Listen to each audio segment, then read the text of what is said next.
Well, good afternoon, everyone. It is good to be here. We see people coming in the room. So grateful for your time and sharing today. We really appreciate you giving up your lunch hour. Hopefully it's a beautiful day wherever you are. And you can get out for a walk in the stretch after our time today with Brian. We are, as I say, appreciative of your time and effort. We're going to start fairly quickly. We're going to jump in, have some great conversations with Brian. He's got some really interesting things to share with us today, and I'm super excited about learning with him and from him. So with that, we're going to jump in. We'll let people join us as they do.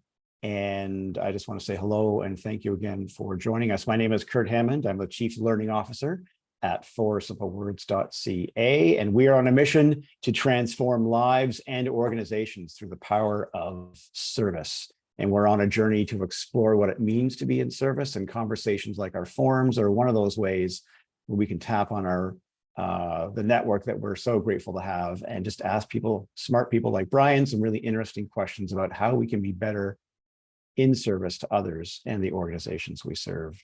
This is forum number 8, and we are talking with Brian Carwana, who is from Encounter World Religions. And we're talking about how we discuss faith at work. And it's a really interesting topic for me. And I have very little background or knowledge on this, so I am excited about hearing Brian's insights. And I'll formally introduce Brian in a minute. Before we get to Brian, we always do our 4 simple word acknowledgements. And it's interesting, the feedback we get from these sessions is usually very positive. When it comes to our acknowledgements, there are 2 camps. They're great, make them shorter. They're great, make them longer. So what is a guy to do except to try to find a balance, making sure that we do take us some time to step into these acknowledgements, because they're really important and they're great grounding for conversations like this. And make sure that we do get to our speaker. So with that in mind, I am going to run us through our land, my personal, and then our mental health check-in as well. So a reminder that no matter where we are today, no matter where you're sitting, where you work, or where you play, there were peoples, cultures, and traditions on those very lands long before we were. And these wise peoples did their best to help us steward our land, our water, and our air. Now, unfortunately, we have done a terrible job at listening to their wisdom, and our environment is now paying that price. Worse than that, in fact, it's much worse than that, we have yet to fully acknowledge that our communities are literally built on top of theirs. And we can no longer turn away from the economic, social, and emotional damage that we have done to generations of families across this country. I myself am just coming to terms with the word settler and what that means, and what my role is in writing relations with our Indigenous sisters and brothers. And I certainly have no answers to these big questions today. However, I do want to remind us that as we talk about learning, as we talk about exploring and being curious and building communities with others, those are values that started with Indigenous culture. And we now have the great honor of holding those values and getting to use them for a little while. Equally important, we need to remember that as we hand our communities and our organizations and our businesses off to future leaders, that we remind them that they are part of a continuum of values that started with Indigenous culture. Again, these are big, important questions to ask, and I have no answers today except a gratitude for the chance to be thinking about this and reflecting on this, and a reminder that here in Canada, truth has to come before reconciliation. So that's our land acknowledgement. The second acknowledgement, if you've been on these calls before, you've heard me say this a lot. It's more a statement of fact. I was born white, male, middle class in Southern Ontario in the 1970s. When you combine that with the fact that I'm happily married to my beautiful wife, Melanie, I check just about every box of privilege there is. And I share that because I'm understanding that my journey to our screen today may have been radically different than many of yours. And doors that open for me just because of the way I look may have in fact closed for you for that exact same reason. And here's a reminder of just how much work I have yet still to do on this. I didn't even know there was a door there. So I understand that I can never understand what it is like to live with society and systems always telling me I'm not good enough, or I'm not welcome, or I don't belong. What I do know is that I'm on a learning journey about my privilege, and I'm hopefully using it as a tool to help other voices sing just as loud as mine. So if there are learnings today for me around my privilege, I welcome your feedback, and I am grateful for your grace. Our final acknowledgement, and this is it's more a check-in and a reminder for each of us as individuals. And I started doing these in March 2020, right as we were still trying to figure out exactly what the world was going to look like. And it's a reminder and an acknowledgement that however you've arrived today, I'm really glad that you're here. If today's a good day and the sun is shining and you just can't wait to get on, couldn't wait to jump on this call with Brian and learn about how we're going to talk about better to talk about faith at work, I'm really glad that you're here. If today's one of those days where the walls are closing in, the skies are gray, and you just barely made it to our conference today, I'm also glad that you're here. It's really important that we acknowledge that since 2020, we've all had good days, we've all had bad days, and we've had some pretty crappy days. And regardless of how you've arrived today, we are grateful for your time. We hope this is of value to you, and we are looking forward to your input. Today, we won't be taking questions directly with Brian. We'll be using our chat and the Q&A to take questions. So I encourage you to put your questions there, and hopefully you're able to sit back, relax, and learn alongside Brian and myself. So thank you for those acknowledgements. A reminder, the four simple words are, it's not about me. It's not about me. 4 words that my grandmother gave me when I was very young and have set me on a path of leadership and learning ever since.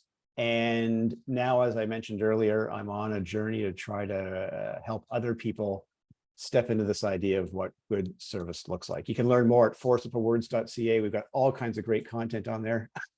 Just ask me, it's really great content. And welcome your insights and thoughts on how we could be maybe having a conversation together on what service good looks like. So again, that's foursimplewords.ca. Thanks to Claire, who's managing our tech today. I see she's posting some things in the chat already. If you have any questions for Brian on our conversation today, drop your chat in there, and we'll be pulling Claire in to look at some of those questions towards the end of our time together. All right, 8 after. So why are we talking about religion at work? I've been reading this really amazing book, See No Stranger, by Valerie Kaur. If you're not reading this book, I strongly encourage you to do so. She is a Sikh activist, filmmaker, and civil rights lawyer, and she writes about her experience doing all those things in this amazing book. Again, See No Stranger, Valerie Kaur, highly recommend it. And it got me thinking about how am I know so little about other religions. My faith is important to me, and it grounds much of what I do, but that's a very limited worldview lens, quite frankly. And so it got me thinking, how, as I'm on this journey to empower others and think about service, how am I layering faith into that? And quite frankly, the answer was not enough.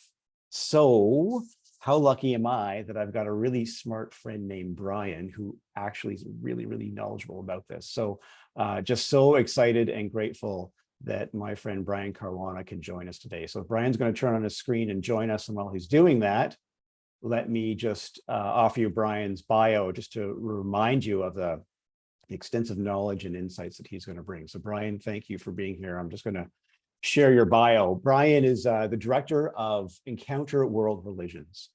And Brian actually describes himself as a religious geek, which I love. I think that's great language. And he left a business career to pursue a passion for studying religions.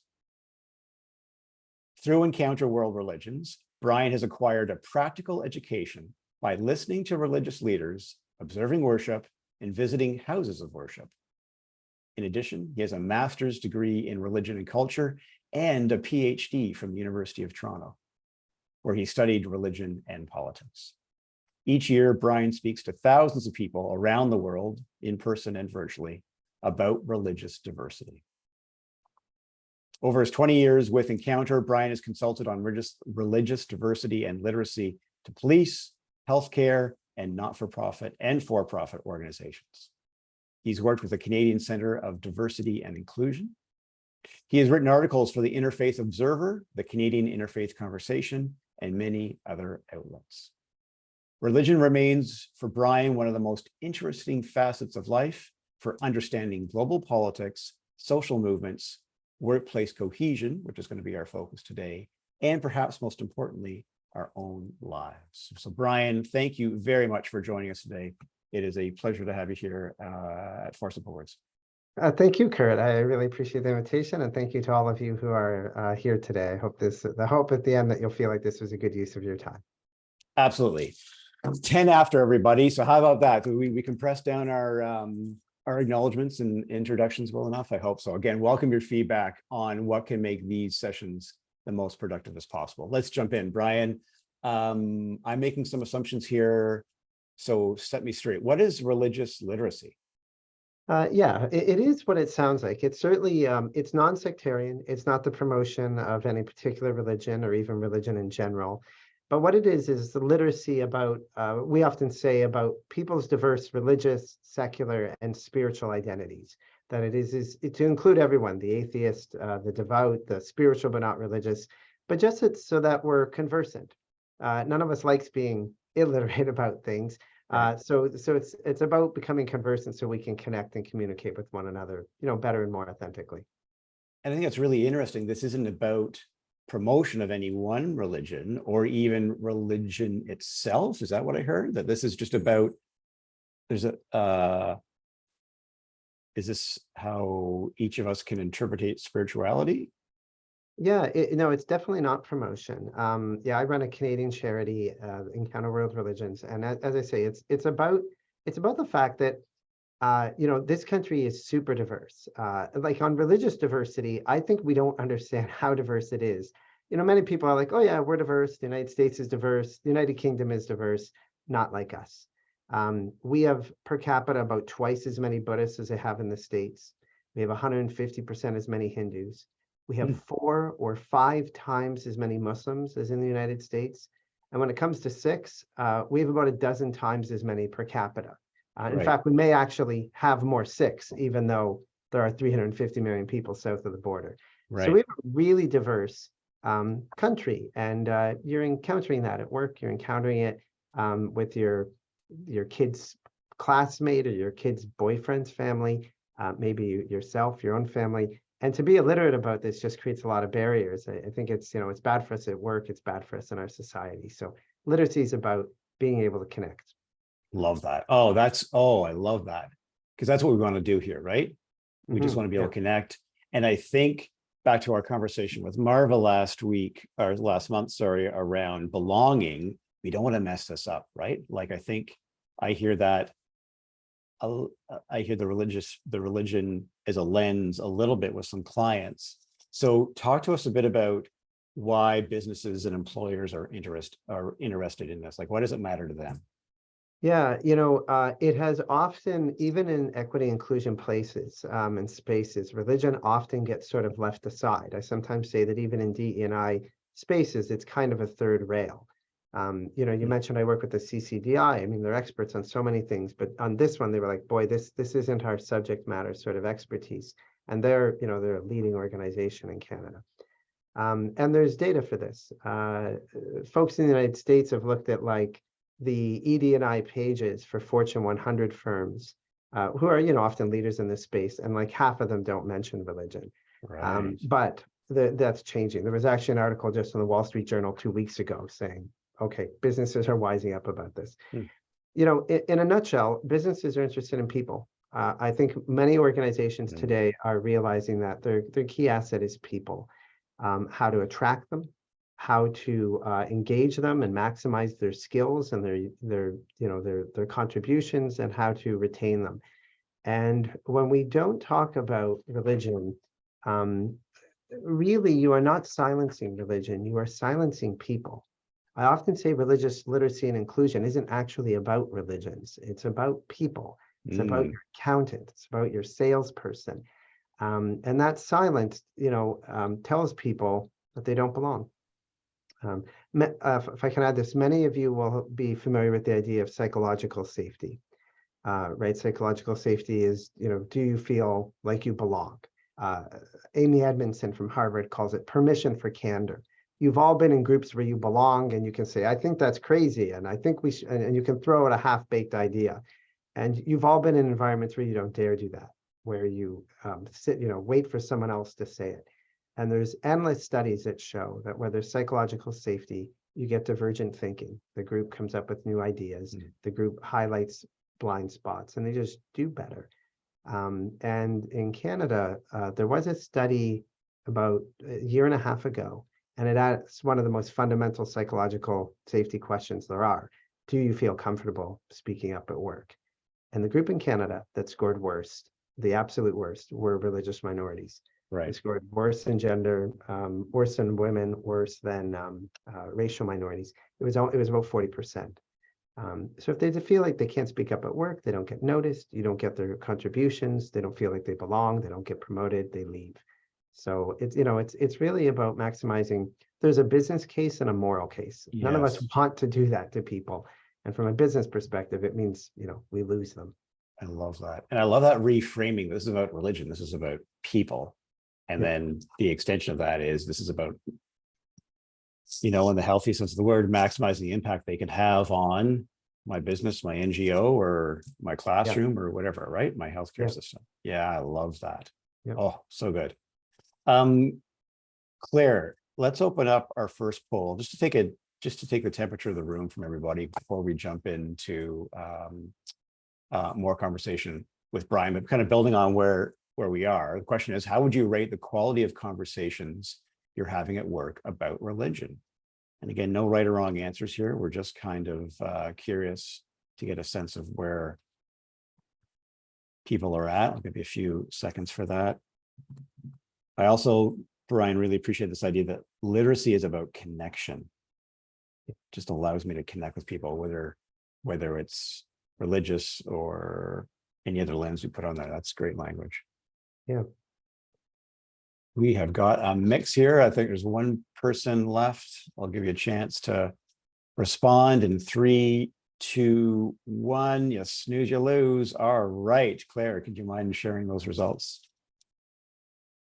So Brian, can you see that? What are your, that's a nice healthy mix. Yeah. Well, Is this reflective? There's good and bad news. Because honestly, if you had done this poll 8 years ago, I think it would have looked much worse. That non-existent at 30. So we've almost got half here who are either saying it's non-existent or very poor, which obviously that's not great. And very little in the, very good. Even good and very good, we're only looking at about a quarter. So obviously there's a lot of work to do. And yet, as I say, if you'd gone back 8 or 9 years, it would have looked even worse. So there's a lot of work to do, but I can tell you there's things are changing. There's more of these conversations going on in the last 5 years than in the previous 20 combined. And why is that, do you think? I think it's a combination of things. So part of it is what I was saying about how diverse workforces are, how diverse customer bases are. The sheer diversity is sort of forcing it onto businesses are like, okay, I need to think about this as they sit in a room, with this diverse staff, and not just businesses, but organizations, cities, police. I do a lot of work with police as well. They're all sort of aware of it. The second thing I would add is that at the same time that there's so much impressive equity and inclusion stuff going on, we do live in a time where there are like highs in hate crimes. Yes. In 2017, in both Canada and the United States, hate crimes surged after having been flat for about a decade. They reached new highs, and then they didn't come back down. They kind of plateaued for a few years, and then 2021 was another surge. I believe we've seen hate crimes in Canada, and sorry, now I have the American stats because I was talking to an American company recently. But I think from 2016 to 2021, hate crimes went up like 50%. And by the way, the big driver has been surges in religious hate crimes. Even some, for those of you on this call, even some of the incidents that are most infamous in your mind, think of the Muslim family run over in London 2 years ago. Think about the Quebec City mosque shooting. It's been some of the worst incidents in Canada. So we have these, we have hate crimes, and as a police officer I know said, he's a Muslim guy, he said, when there's a normal crime, when someone steals a bike, they were after the bike. But when there's a hate crime, they're after you. And he Mhm. said an individual crime affects an individual. I lost my bike, but a hate crime affects a whole community. And so when these things happen, it affects your staff. It affects. Sorry, I talked too much. Give me one more thing. No. It's great. I think this will be relevant for folks. In 2021, in the first quarter of because I gave some famous incidents, but here's things that you don't hear. In 2021, in just the first quarter, in just one province, which was Alberta, there were 7 separate incidents of Muslim women being attacked in public spaces, kicked, spat, pushed down, hijab ripped off their head, punched. If you live in Alberta and you're Muslim and you're going to the mosque, you hear about these things. You probably know somebody, maybe more than one. It happened in parks you attend, in malls that your mother goes to. And it happens again and again in one quarter. So then you bring that to work, right? And so Mhm. workplaces are starting to be aware of, right, there's these hate crimes, we have a really diverse workforce, and our historical response in Canada has been to not talk about it. And that just doesn't pass mustard anymore. Right. And thank you for bringing those, reminding us, especially those people that look like you and I, where, we walk through systems where if part of your religious identity is something that you're wearing different, obviously that just makes you that much more visible to others, right? So that's just another layer of, of weight to carry. And I understand. So let's build on the Canadian piece there, Brian, that this challenge of talking about religious literacy at work is kind of uniquely Canadian. Yeah. I mean, it happens in other contexts, but we are especially bad at it, if I can say that. Excellent. Yeah. And I see this on calls. I do presentations to organizations, and especially if it's online, when I talk about the Canadian taboo around religion, often immigrants on the call will really pipe up in the comments section and say, yeah, I had to learn that here because in my home country, as you get to know people, you ask them, are you married? Do you have kids? And you would ask them about their religion. And when you ask that question here, it's like a record scratch or something. Like there's this awkward thing in the room. And they said, I had to learn that there's something about Canada, you can't talk about this. So it is a uniquely Canadian taboo. And as I say, and I oddly is in a country that amongst liberal democracies is probably the most religiously diverse. Right. So that's something we need to do something about. And any context for why? A couple of things. One, honestly, is that we have low religious literacy in Canada. I usually say that the vast majority of Canadians fit into one of 2 boxes. Those of us who know one religion and those of us who know none. There's exceptions, maybe 1 or 2, maybe some of you on this call, but most of us, those are the boxes we fit in.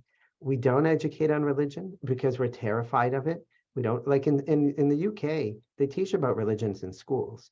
They don't teach you to become religious. It's not proselytizing. It's just like a civic education, right? You should know why this person has a turban and what Diwali is so that you can understand each other. So they teach in the schools, but we don't. We don't touch it. We have low religious literacy. We treat it like it is especially volatile. And indeed, for some of you on this call, maybe those of you on this call are unique, but a lot of the people you deal with, if they've been taught anything about religion, specifically what they were taught was don't talk about it. Right. Don't bring that up. Right. And so if you don't know anything about it, none of us likes addressing things that we feel, illiterate about. And it's volatile, and if something's going to blow up if you touch it, well, then you just don't touch it. And that's really interesting. So that fear, and I think that's what it is, certainly in some of the clients where I've had these very limited conversations, it's, fear of screwing something up, right? Or offending, or, best intentions are almost always good, I think. It is this fear of messing things up and just either making it worse or, doing damage, right? Yeah. The illiteracy fosters it, right? When you don't know anything about a topic, don't ask me about a car, like a car engine. I just don't want to talk about it because we shy away from what we know nothing about. Right. But here, what we're shying away from is key aspects of our colleagues and neighbors and maybe our family or ourselves. Okay. So let's build on that and chat a bit about what are some of the mistakes or maybe misconceptions that organization leaders have when it comes to talking about religion in the workplace. Yeah, I think, I mean, we have addressed some of this. So some of it is this feeling that it's proselytizing, and it's definitely not. Some of it is, does religion belong? And you're missing, I think people sometimes are missing the fact that it's already there because it's people. It walked in the door this morning. Say that again. That's really, sorry, I'm interrupting. Yeah, there's That's this feeling huge. sometimes people like, does religion belong in the workplace? And I'm like, it's eating lunch right now, actually. Like, Right. people, for many people, the religious identity is pretty core to who they are, and they can't, they don't hang it on the door at home and walk out the door, right? Mhm. So it's already there. The question is, are you silencing it? And as I mentioned earlier, because you're not silencing religion, you're silencing human beings. And I will also say, and this is something else people get wrong, and I have to point the finger at me. This is what I got wrong. I remember the first time, I've been teaching about religions for 20 years, but I remember the first time someone pulled me into a corporate environment, maybe about 9 years ago. And I will be honest, the first couple I was pulled into, I was shaking. I thought, I'm used to an audience coming to hear about this topic. These people don't want to hear this. They're going to hate this. Boy, was I wrong. The vast majority of us actually know that many of us know that we don't know much about this topic, and we know that it really matters, that it's shaping our colleagues' lives, the other kids on our soccer team, our kids' soccer team. I often tell people in work environments, you're going to learn more than you need to know, because I think you'll find this helpful at work. You really will. But you'll find it helpful when you're dealing with your daughter's boyfriend's family. You'll find it helpful in understanding the evening news. And I remember, a room of police officers who would just tell me more.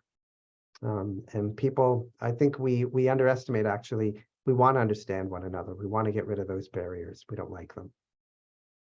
And this comes back to this idea, I think, of that psychological safety, creating that space where Yeah. I can, I guess, on my own, or if I'm invited to talk about it, that there's not going to be fear of reprisal or some kind of reaction to it.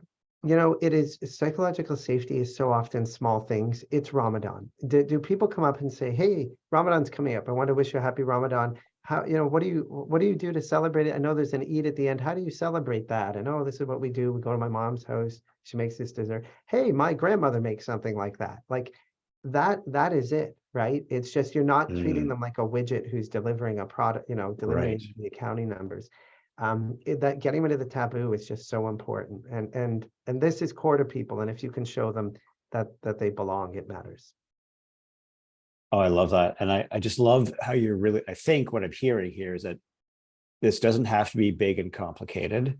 It's very human, right? Like this is very much me connecting with you as an individual. And I'm stepping into things with curiosity as opposed to fear. Yeah, yeah, that's right. And as I say, like, people actually it's odd because people want to be seen, and most of us want to know about this, but this taboo has created a kind of cloak and a barrier. And remember, half of these religious minorities feel uncomfortable speaking up at work. Like, who Right. wants that? Right. Who wants that? And, Yeah. as an employer, I'm not getting the best. I'm not, Yeah.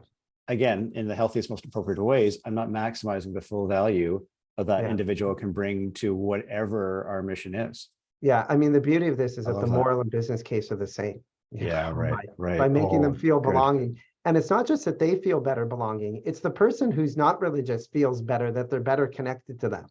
There is a study that shows that one of the biggest predictors of retention is, do you have a friend at work? Like, we spend a lot of our day there, right? So if you can talk to the person more openly and connect with them better, it makes your work life better, which also makes your employment benefit as well, right? Love it. Yeah. So we've got some learning to do around religious literacy. Brian, can you give us an example of what that looks like? And you've got so much, and I want to point everyone to worldreligions.ca is a great resource. We'll drop that into the chat as well later on. Brian and his team have all kinds of great stuff in there. Brian is very graciously going to share a mini lesson with us around what religious literacy looks like.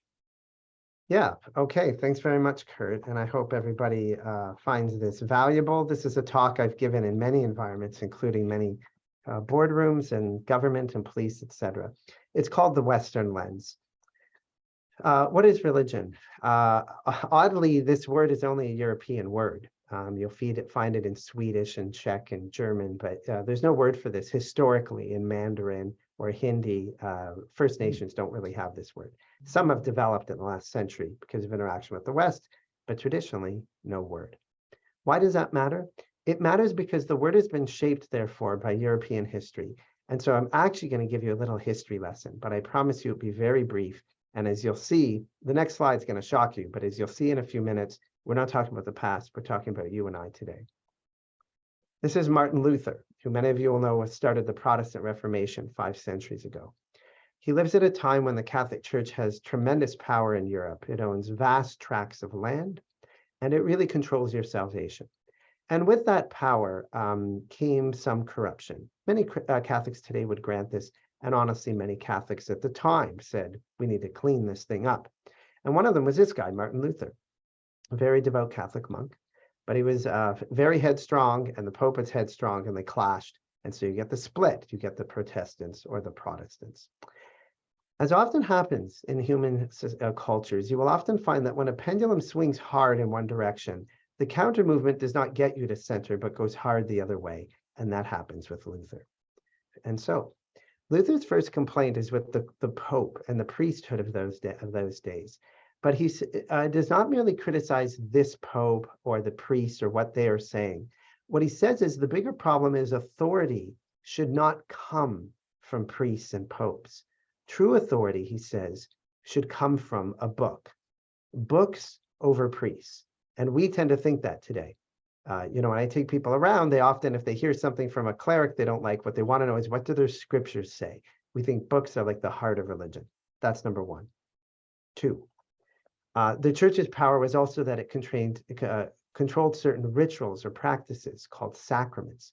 And you needed these. You needed these sacraments in order to be saved. If you didn't, you were damned. And sometimes, again, corruption and money seeped into some of these things. But Luther doesn't just critique a particular ritual or the use of money around these things. What he says is that sacraments, rituals, behaviors are not going to save you. What is going to save you, he says, is belief. Belief over practices. And I see this all the time. I tell people I know something about Hinduism. Their first question is, what do they believe? Beliefs and books. These are the things we have at the heart of religion in our view. Third, the third thing is that the church controlled sacred objects. Some of them cried. There were places you could go on pilgrimage, and again, you would pay money. There were places you could see breast milk of the Virgin Mary. I used to have this in my office. It is in the very center. There are two little brown lines that make a cross. They are slivers of wood said to be from the true cross that Jesus died on. And people would go and pay tons of money.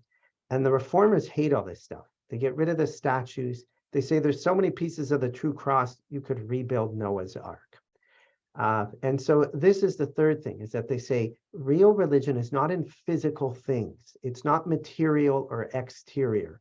Real religion is interior and immaterial. Interior and immaterial. It's like a belief, a feeling inside your heart.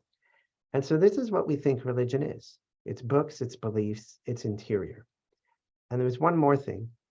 Luther survived because a local prince wanted freedom from the church. And the prince also protected Luther because Luther said, we should only be invested in the care of souls. And you, the prince, you can take care of making the laws and running the economy and running the courts and the government. And this is the fourth thing, and that religion is separate. It is this distinct realm of life. Today we have separation of church and state. This view, that religion is books and beliefs, that it is interior and separate from everything else, is what I call a Protestant lens. But it is today, I would say, a Western lens. It does not matter if you're a Protestant or a Catholic or a Jew or an atheist, you see religion this way. Indeed, it has had global influence because two of the largest empires in recent centuries were Protestant. The British did it through colonialism. They went to places like India. They ran the schools and the courts. They defined religion a particular way. And they told those elite Indian kids, real religion is not this ritual your mom does at home. That's very Catholic, if you will. Real religion is in your books that most people were not necessarily reading. And America did it through its cultural power. It has a constitution that became a model for the world. And that model has freedom of religion. And do you know what it calls it? Freedom of conscience, belief, interior. And so, what is religion? My argument to you today is that in order to understand religion, to some degree, you will need to break or take off this Protestant lens, because many religions are oral. First Nations communities traditionally are oral. Even Islam. Islam is famously a book religion, but that book is oral. It is to be recited. It is poetry. Much of religion are practices. If you're Catholic and you go to church, at Mass, you'll stand up and say, I believe in one God, the Father Almighty. I believe in Jesus Christ, his Son. I believe in the Holy Spirit. I believe in one holy Catholic Apostolic Church. I believe, I believe, I believe. Protestants less often do this, but on almost every Protestant church's webpage, there's a statement of beliefs. Go to a Hindu temple's webpage. You might not find anything on beliefs. You will never stand up. First Nations don't stand up and say, we believe, we believe.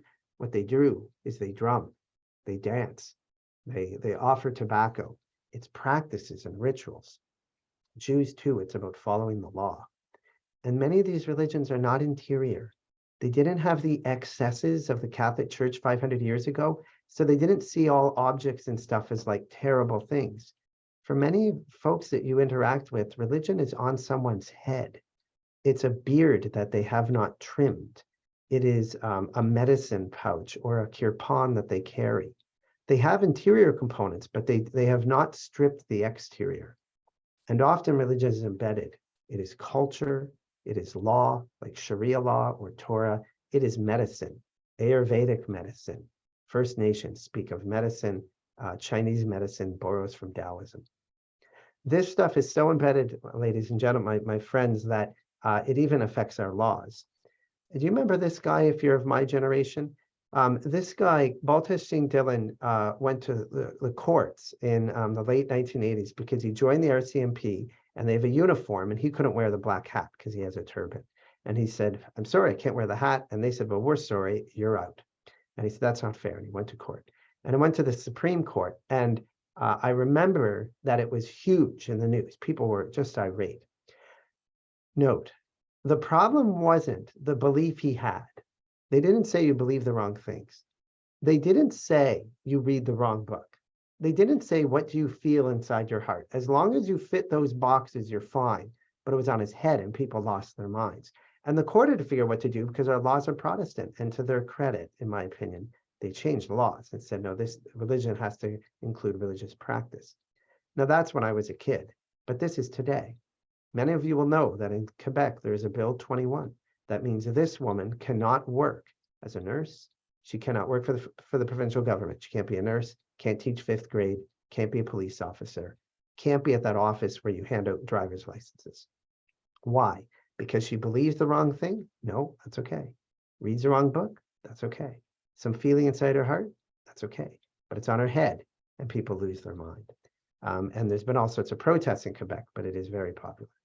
And so just to end, many of the folks and your customers, your colleagues, maybe you, your family, for many, religion is a medicine pouch that is worn around the neck. It is a murti that Hindus have in their homes. And sometimes it is a beard that a Muslim man might wear because Muhammad wore a beard. Sometimes understood, sometimes it's worn with no mustache because it's understood that this is how Muhammad looked. And so when someone looks in the mirror, they want to remind themselves to follow in the example of the Prophet Muhammad. Okay, so that, my friends, is a little bit on the Western lens and how our conception of religion leads us to distort the way we see people of minority religious traditions. Oh, wow, Brian, my mind is blown like on numerous levels here. I'm sure for everyone, that is so much we take for granted in these conversations is just that context that that I was born and raised in, right? And not even questioning some of that. Oh, Yeah. fabulous.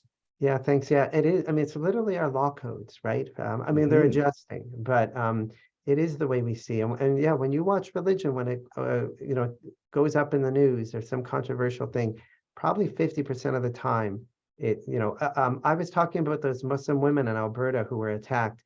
They all had hijabs, right? Right, That's why they right. get attacked. People see the hijab and it's visible. They don't like that. And I also really appreciate that, um, yeah, the pushback isn't against what you believe, what you say, and what you do. It's how that something physical that is different than me or the system that I represent expects. And so it's the pushback on that very physical representation, that exterior. I really like Yeah, that interior exterior lens yeah. on that. That's really interesting. Yeah, yeah, Thank that's you. right. But we have Sikhs who come here, or who live here, who are born here. There's lots of Sikhs in Canada.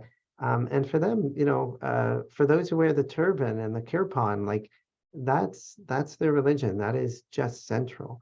And we need to understand that. We need to understand it in our schools and our workplaces. We need to understand it if you work in a hospital setting, you sometimes have to shave hair. There's just a million Right, applications for this kind of knowledge. right. Oh my gosh. If you have questions for Brian, please drop them in the Q&A. I've got a few others, but we'll have time at the end to answer any questions you have. So if you have any questions about what we just heard from Brian or the conversation in general, please put them in the Q&A and Claire will share those. So Brian, maybe building on that really insightful talk you gave, can you help us think about some strategies for frameworks or for employers to really start stepping into these conversations with a respectful and in a respectful and productive way? Like what, Yeah. as an employer, what can I do with this? Yeah. So the first thing I would say is if you have D&I policy statements, make sure that they refer to people's religious, secular, and spiritual identities. It's important that when people in your organization go to the equity inclusion page that is specifically to be inclusive, that they don't find they're even excluded on that page. So first of all, put it in your policies. Secondly, you want to just normalize the topic. You want to break the taboo. Putting the policies is the first way, but look to just normalize it.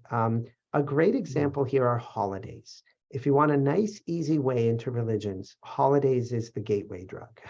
Because holidays, sometimes when people think religions, they do have these negative things. But when we talk about holidays, we're thinking of things like, family traditions and community and rituals that, that have been passed down. So in terms of language, it's things like just acknowledging, hey, I just want to remind you all that the Jewish high holidays are coming up. For those of you who are celebrating, we want to wish you, have the appropriate greeting. And remember to, if you've got someone on your team who might be celebrating, here are some things to remember. And that just normalizes it, right? This is a normal Right. thing.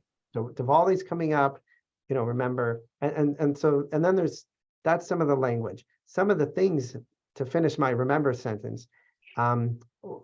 One is a policy of flexible holidays. A lot of organizations do have this, where you can take off a 2 or 3 holidays a year, that because not everybody's celebrating the stat holidays of Christmas and Easter. Right.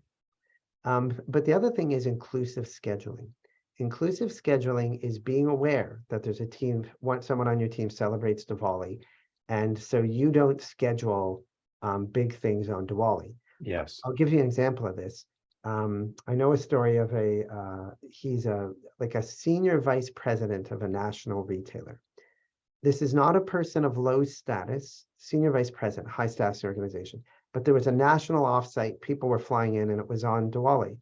And he didn't know what to do because he's the only one with the problem and didn't want to raise a ruckus. And so he decided to go to it. But it was a long thing. It went into the evening. There was a dinner. And when he got home, his family was asleep. And he had missed what is the biggest day of the year as a Hindu. And he said that it made him feel sick, that for a couple of weeks afterwards, or a few weeks afterwards, he just felt like he had betrayed his family.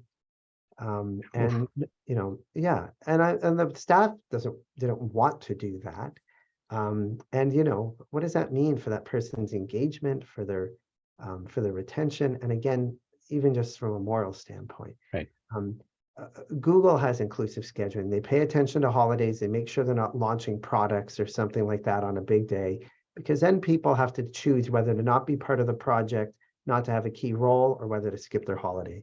So inclusive scheduling is a big one.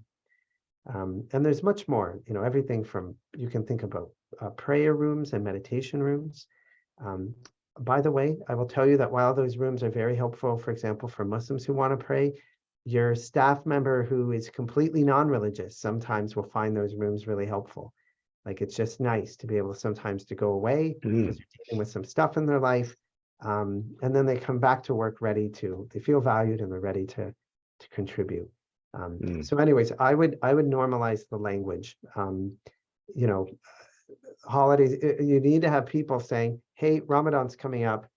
First of all, Ramadan Mubarak to all of you who are celebrating. Secondly, remember not to have, lunch meetings during Ramadan. Remember not to bring donuts to meetings if you can. Try and have your meetings during the day, on and on. And you just normalize it. So where do we I love all this.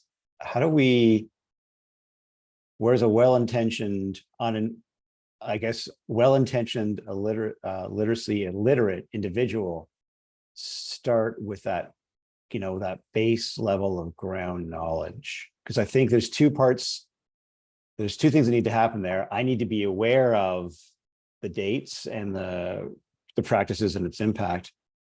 Then I need to figure out and then there's a cultural piece inside my organization that needs to say, okay, I need to bring this up, or I need to invite someone else to bring it up. Just, can you walk us through those two pieces? Because I think they seem like important parts of this. Yeah, that's very good. So one of the things is you actually need some information about your staff and about your organization. So if you can, it's to create optional kind of surveys that allow people to say, hey, are there any religious accommodations you need? Do you need certain holidays? It needs to be optional. You need to have statements in there about how privacy will be protected and what it's being used for, that we're using this because we want to, make sure that we acknowledge people's holidays and diets and things like that. So the first thing is, if you can, gather data, because then you'll know a little bit more about like what holidays do you need to recognize and things like that. As for, increasing knowledge around these topics, there are obviously, like holidays and stuff, there is stuff on the web. I will tell people at our website, we have free resources that you can download. We have these resource guides. They're things like, and I can put the link here in the chat.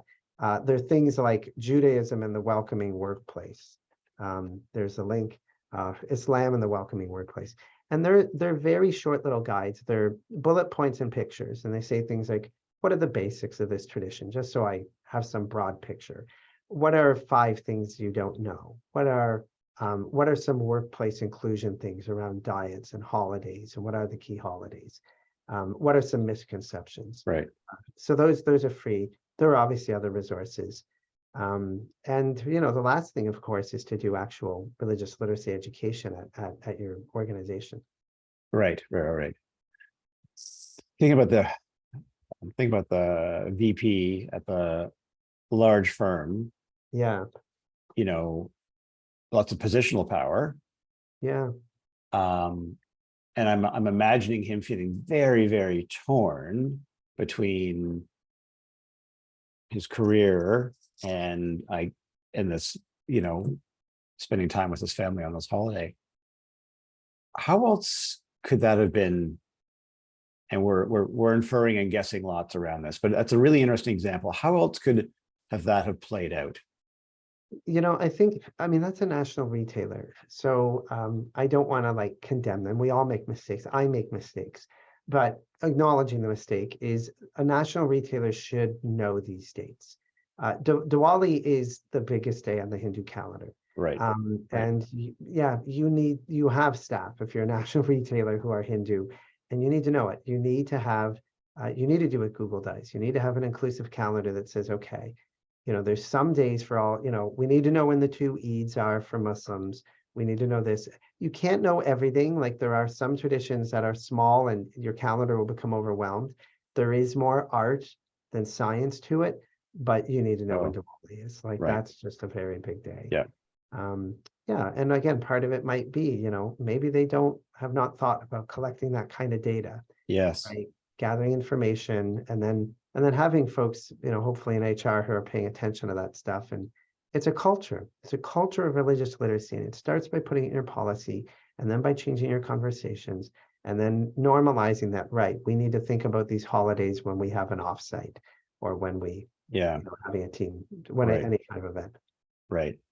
And again, I think the other key thing that's sitting with me here and having me wondering, have I done enough around this, is creating that space where I can put up my hand to say, my practice isn't on this list. How do we, creating that psychological safety or that place Yeah. where I feel I authentically belong, and say, hey, don't forget about this, because if we could avoid that, it'd be really helpful because I won't be here that day or whatever. Yeah, that's right. And part of that's a general culture of psychological safety, which is a bigger topic than we're talking about today. Yes. But Yeah. part of it is normalizing the topic, right? The more you talk Yeah. about It's good. it, the more it becomes okay. Awesome. I invite people to drop. We've got a few minutes left with Brian, and invite people to drop questions into the chat. There is one here, Brian, that is around, are there any statistics on religious literacy in Canada? And if so, where might we find them? Yeah, that's a really good question, Ellie. Not that I'm aware of. There's been a few odd surveys in the United States that show that religious literacy is very, very low. I've not seen good stats on it in Canada. So unfortunately, it's more anecdotal. The affirmation for me has been when I've been in these things and as I say, and I see immigrants in the chat or sometimes in person kind of putting up their hands and going, yeah, like, boy, the topic here is strange. There's this taboo, and the taboo, I think, partly contributes and is caused by the illiteracy. Excellent. Here's a great one from the talented and wise Kristen. I'll read it out loud because there's some good context here for everyone. How do you manage conflicting groups beliefs? For example, a company that wants to celebrate Pride, but homosexuality is not acceptable by someone's religion. How do you respectfully take a stance as a company that was going to be conflicting for some groups? Oh, that's a great question. Yeah, it is, Kristen. That is a great question and very topical. And I'm going to tell, and I'm speaking as a straight guy, and I'll tell you my 2 cents on this, but I'm thinking about it still, and I might change my mind. I might just be wrong. In my opinion, what organizations should do is they should affirm that everyone belongs. And so the organization, in my opinion, should be, acknowledging Pride Month. There have been things like there was a hockey example of trying to get everyone on the team to wear Pride colors. I hope I won't offend anyone here. I think that's a mistake. In the same way that I wouldn't, though, if there's a Christian or Muslim member of the team, they should feel like they belong too. But the rest of the team shouldn't have to put a Jesus fish on their own jersey. Do you know what I mean? Or a Muslim. It's a difference. I will tell you, we champion diversity today, which is wonderful. We have, I think, started to lose something, which is tolerance. Tolerance means to forbear. And in my field, I'm definitely all about yay, diversity. And it's great. But we do have to understand that sometimes, there is no world where everyone agrees with us, whoever us is, right? And so one of the things is, how does a society deal with genuine ideological disagreement? And it can deal with it through the powerful group trying to suppress the minority group, or it can do it by creating space. And I think what we need to do in our society, I believe, is create space that, the Muslim hockey player or Christian hockey player, there was Christians, should absolutely, there must be respect for their LGBTQ teammate. They must feel like they belong. They must feel like they're included, all that kind of civic respect. But they should be, I think they shouldn't have to personally affirm something that they disagree with, even if I disagree with them. And conversely, there might be people on that team who think Christianity is wrong or who are harmed by Christianity. but they should treat their Christian teammate completely as they belong. That's the sports example, but I think in workplaces too, part of it is everyone belongs. One more thing, sorry, I always talk too long. One more thing, Kristen. There is some evidence in the United States that when equity inclusion practices include religions, that religious people who themselves do not accept LGBTQ rights become far more positive towards the whole equity inclusion field. That is, they go, oh, okay, you can include pride if you include me too. But if equity inclusion means there's something for this group, but not for me, then it's a sham. So I think that's how that's my best guess on how to deal with it, Kristen. It's a great question. Great question. And Brian, great answer. And again, I think we're coming back to this idea of just this founding of, and we got, so I'm going to throw it back at you because is there a link? What's the link between respect and tolerance? Is there a link there? Like, yeah, that's where my head's going. Respect and tolerance is based on respect, that the person has dignity. Maybe I disagree with that person. They belong to a religion I think is wrong. They have sexual practices I don't agree with. I have no idea, whatever else. But the person has dignity. And as a result, there must be a respect for the person despite sometimes significant difference. I think that's what it is. Tolerance is based on respect. Yeah. Love that. And I think respect is what you have to insist on. You don't have to insist on celebration. Some of your neighbors probably live lives that you don't want to celebrate, but you should respect them. Oh, Brian, this has been so amazing. You've given us so many incredible things to think about, and I think, quite frankly, have reframed a number of conversations for me anyway that I've been a little blinded by. So I'm just so grateful for that. Before we break, give us the 30-second overview of the good work you do at Encounter and what else we might find there. Yeah, we basically teach religious literacy in workplaces and in all sorts of environments. If some of you are very keen, our key event every year, which you will find personally and professionally enormously rewarding, is what's called our Discovery Week. And I just put the link there. It is a week in July where we do 11 religions in 1 week through introductory classes and about up to 20 site visits. We've done it for 20 years. The feedback, we have over 95% of folks always say it's more than they expected. It's a highlight of my year. We're usually sold out in March, but we have just a handful of spots left.